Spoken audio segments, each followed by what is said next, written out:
چراغ قربہ حضرت پیر سید نصیر الدین نصیر گیلانی رحمۃ اللہ علیہ تحریر فرماتے ہیں کہ ایک صاحب نے مجھ سے سوال کیا کہ آپ کو بزرگان دین کے مزارات پر جانے سے کیا ملتا ہے اور وہاں کیوں جاتے ہیں؟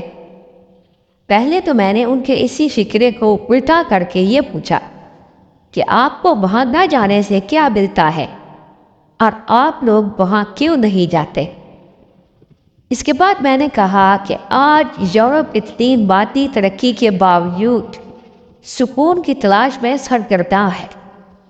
اسے اتنی دولت اور آسائشوں کے باوجود سکون میسر نہیں۔ ساری دنیا بے سکونی اور اضطراب و ہیجانی کیفیت سے دوچار ہے۔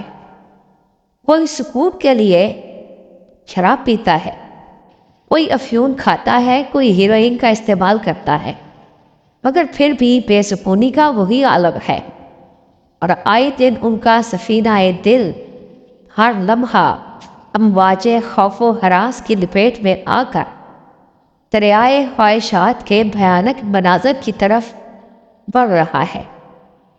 ہمیں بزرگان دین کے مزارات یا ان کی محفلوں سے کچھ اور ملے نہ ملے، مگر تھوڑی دیر کے لیے سکون ضرور مل جاتا ہے۔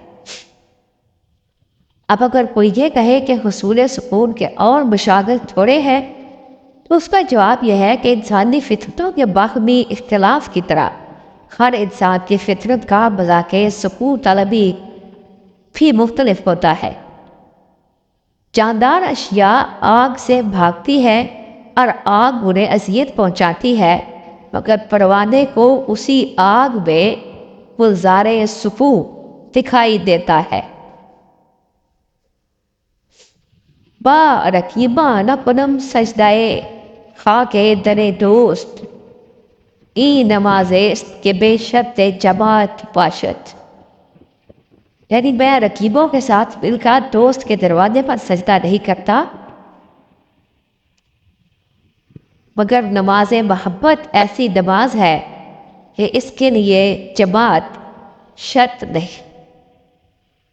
بہرحال یہ دنیا بھی الگ دنیا ہے، اور اس دنیا کو دیکھے بغیر اس دنیا کی باتیں ایسی لگتی ہے جیسے مسلمان تلاوت کے وقت سورہ رحمان میں ایک جنت اور غلما کے تذکروں سے خوش ہوتے ہیں اور یقین ہی رکھ سکتے ہیں، مگر ان سب چیزوں کو استعمال میں لانے کے بعد ان کے متعلق جو رائے اور جو احساسات پیدا ہو سکتے ہیں وہ صرف کہیں سنی باتوں سے تو پیدا نہیں ہو سکتے۔ شنیدہ کے بود مانند دیدہ۔ اقتباس از راہ و رسم منزلہا،